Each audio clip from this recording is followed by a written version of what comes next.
Breaking news out of Ottawa.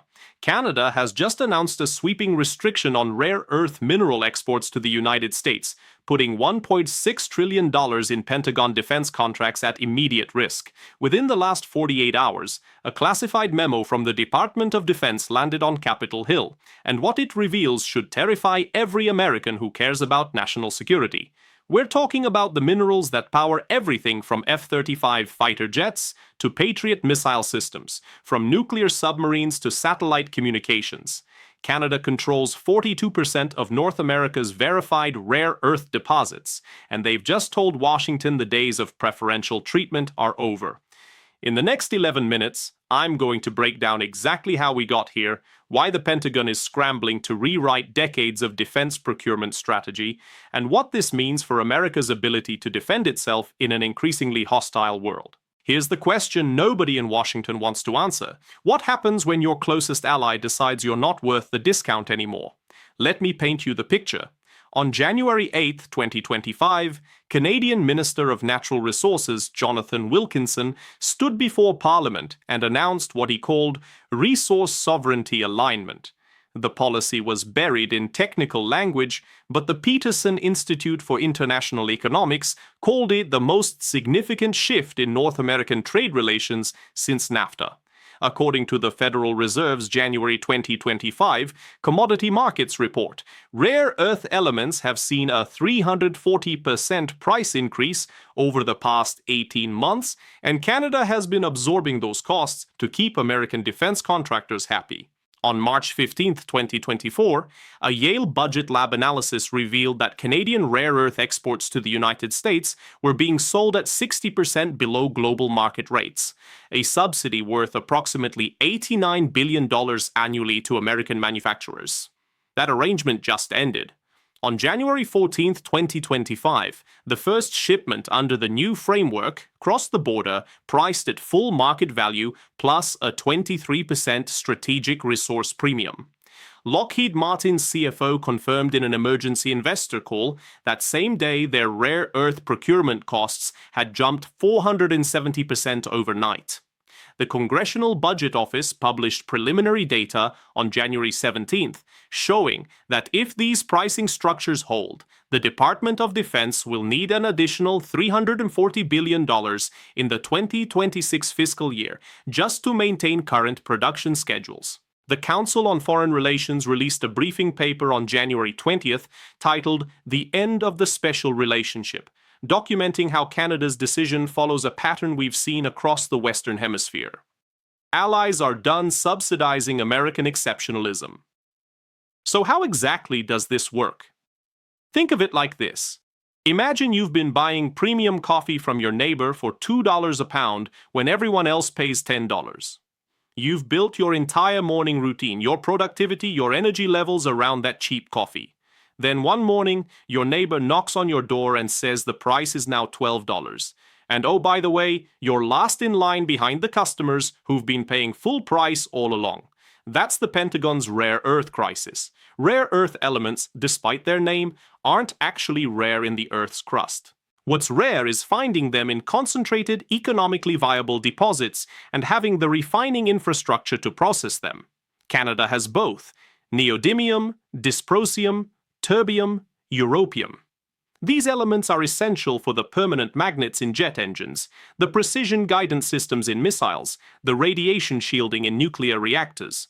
According to the U.S. Geological Survey's 2024 Mineral Commodity Summaries, a single F-35 Lightning II requires approximately 920 pounds of rare earth materials. The Air Force has orders for 2,400 additional aircraft through 2035. Do the math. That's 2 million pounds of rare earths, and as of right now, there's no guaranteed supply at any price.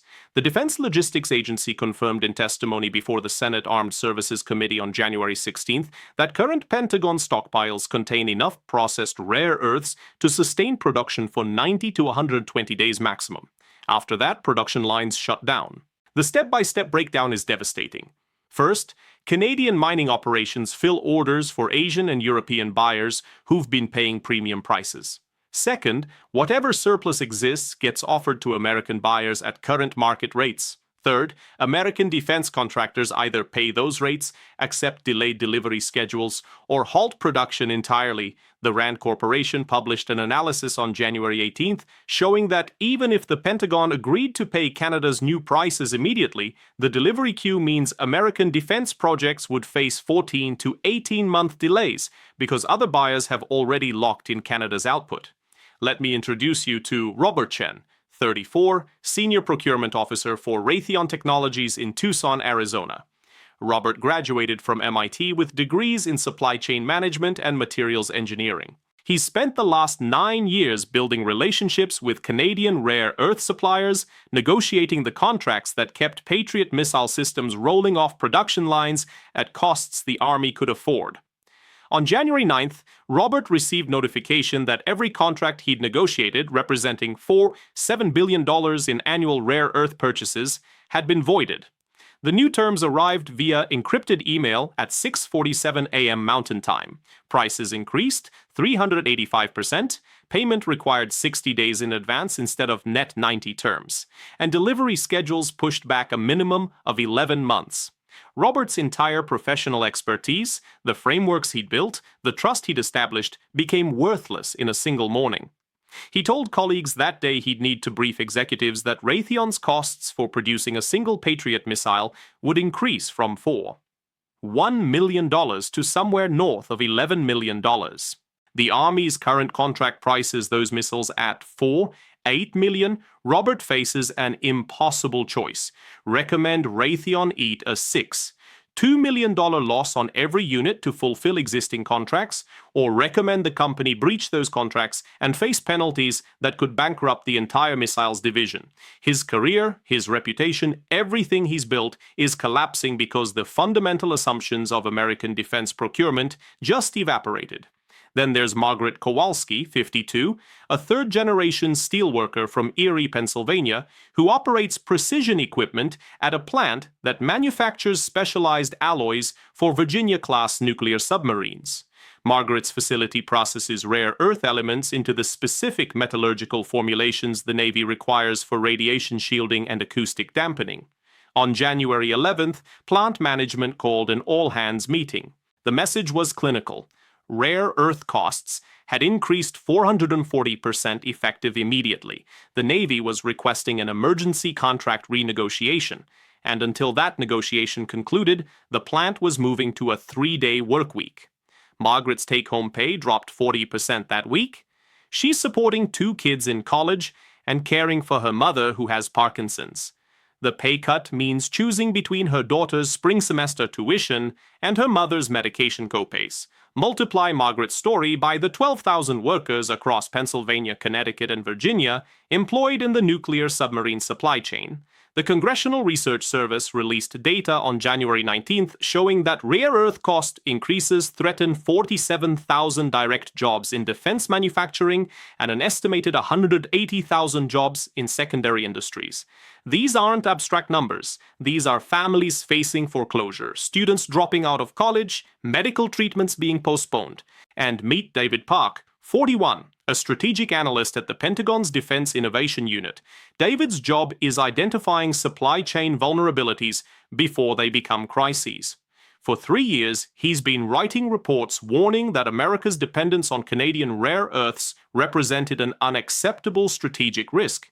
His recommendations, backed by data from the National Defense University and the Center for Strategic and International Studies, called for immediate investment in domestic rare earth mining and processing facilities. Total estimated cost, $67 billion over 7 years.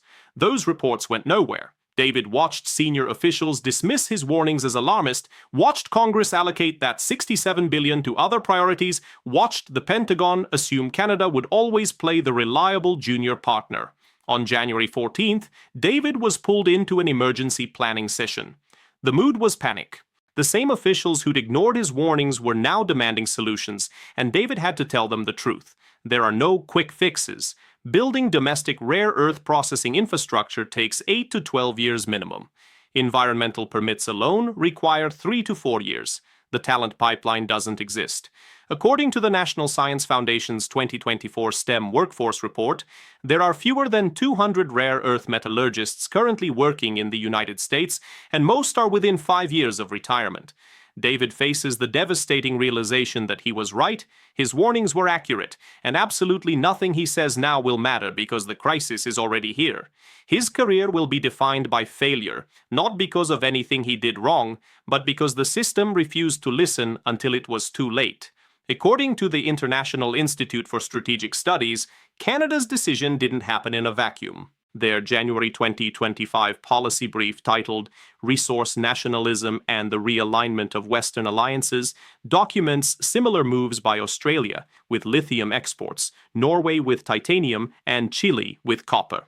The Brookings Institution released analysis on January 21st showing that American allies are collectively reassessing the economic costs of supporting U.S. military dominance. The Atlantic Council published interviews with Canadian policymakers who stated bluntly that subsidizing American defense capabilities while facing domestic infrastructure crises and housing shortages no longer made political sense. The Carnegie Endowment for International Peace warned on January 22nd that this represents a fundamental shift. American allies are acting like sovereign nations with their own interests rather than satellites in a U.S.-led security architecture. Dr. Elizabeth Chen at Georgetown's Walsh School of Foreign Service told Foreign Affairs magazine The Quiet Part out loud. The United States spent 70 years building a system where allies bore costs and America reaped benefits. That system is collapsing because the math stopped working for everyone else. The consequence timeline is brutal. Over the next 30 to 90 days, we'll see defense contractors burn through existing rare earth stockpiles while scrambling to secure alternative supplies that don't exist at any reasonable price. Within 6 to 12 months, production delays will cascade through every major weapon system. F-35 deliveries will slow, missile production will halt, submarine construction will stall. But here's what really concerns analysts at institutions like the Rand Corporation and the Hudson Institute: the permanent strategic damage. China currently controls 70% of global rare earth refining capacity. American defense contractors, desperate for supply, will have no choice but to engage Chinese suppliers. We're talking about the materials that go into our most sensitive military technologies being sourced from our primary strategic competitor. The Wilson Center published a scenario analysis on January 23rd, mapping out what happens when Chinese rare earth suppliers demand access to American manufacturing processes as a condition of sale. We could see technology transfer on a scale that makes the Clinton-era missile tech transfers look trivial. Let's recap the 3 critical points. First, Canada's decision to end preferential rare earth pricing means American taxpayers will pay, either through massive Pentagon budget increases to cover $340 billion in new procurement costs, or through degraded military capabilities as production lines shut down. Second, the scale is staggering. 1. $6 trillion in defense contracts at risk, 47,000 direct jobs threatened, every major weapon system facing delays or cancellations. Third, the permanent consequence is strategic dependence.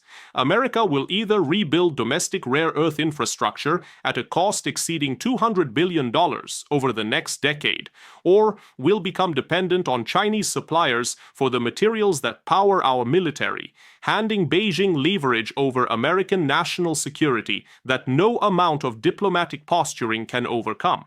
If you found this analysis valuable, make sure you're subscribed because this story is far from over. The Pentagon's response, Congress's scramble to fund domestic alternatives, and the broader implications for American power projection will define the next decade of geopolitics, and I'll be covering every development. Here's what keeps me up at night. We're watching in real time as the assumptions that undergirded American military dominance for 80 years collapse. We assumed allies would subsidize our capabilities forever.